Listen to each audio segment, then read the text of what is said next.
In the scorching summer of 1978, amid the golden wheat fields of Traverse, a tiny hamlet in rural southern Italy, 9-year-old Michele Matrano roams freely with his gang of friends.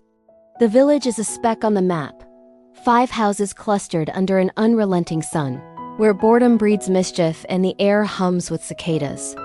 Michele, with his mop of dark hair and wide, curious eyes, is the epitome of boyhood innocence, adventurous, loyal, and fiercely protective of his younger sister Maria, a pesky tagalong who often drags him into trouble. Their father, Pino, a truck driver with a quick temper and weary lines etched from long hauls, is frequently absent, leaving their mother, Anna, to hold the fort with stern love and homemade pasta.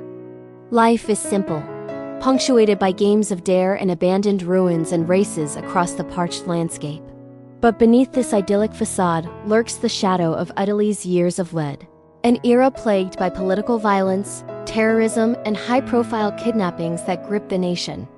One sweltering afternoon, the children challenge each other to a race up a hill to a dilapidated farmhouse, its walls crumbling like forgotten memories. Michele, ever the competitor, finishes strong but must pay a forfeit for Maria's earlier blunder, exploring the eerie structure alone. As he retrieves his sister's forfeited glasses, a metallic glint catches his eye, a corrugated sheet half buried in the dirt. Lifting it, he peers into a deep, fetid hole and freezes.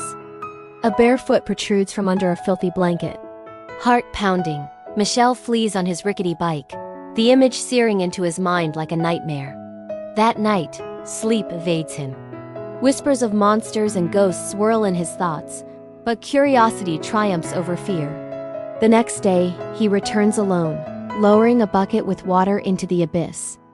A weak voice responds. A boy, emaciated, blinded by darkness, chained to the wall. Filippo Carducci, as Michele later learns, is a ghost-like figure, pale skin caked in grime, matted hair, eyes squinting against the faint light. At first, Filippo babbles incoherently. Convinced he's dead, his family perished in some apocalyptic event. Michele, terrified yet compelled by compassion, brings bread, fruit, and stories, forging a secret bond. He teaches Filippo to see the world through words, the rustle of leaves, the warmth of sun, and in return, glimpses the boy's shattered psyche. As days blur, strange visitors arrive in Traverse. Pino returns with Sergio Materia, a slick Milanese with a city accent and shifty eyes. Accompanied by Felice Natali, the village brute with a scarred face and sadistic grin. The adults huddle in hushed conferences, radios crackling with news of a Milanese boy's abduction.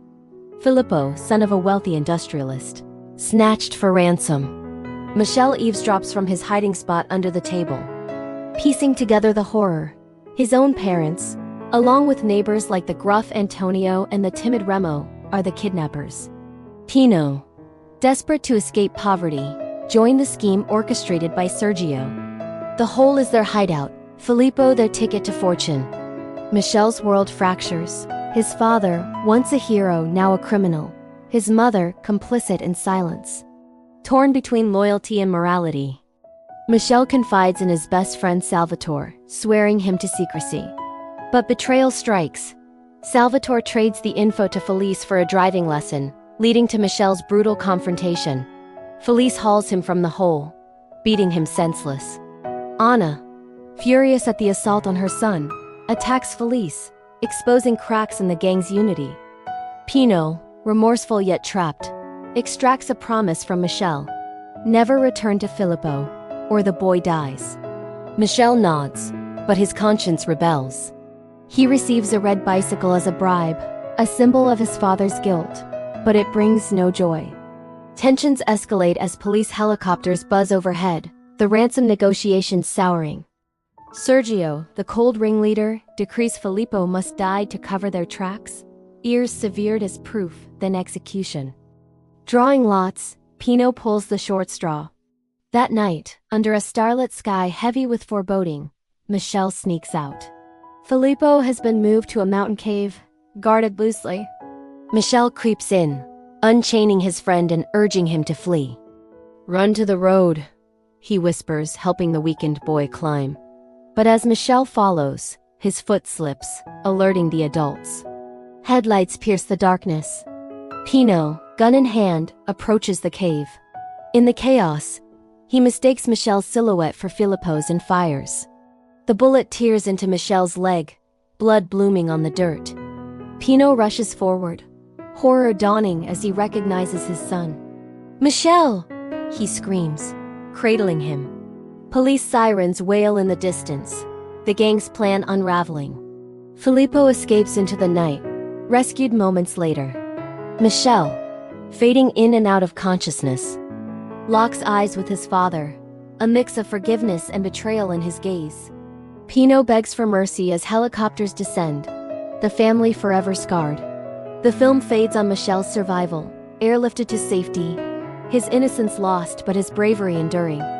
Based on Niccolò Amaniti's novel, this taut thriller explores childhood's end, moral dilemmas, and the corruption of poverty against Italy's turbulent backdrop.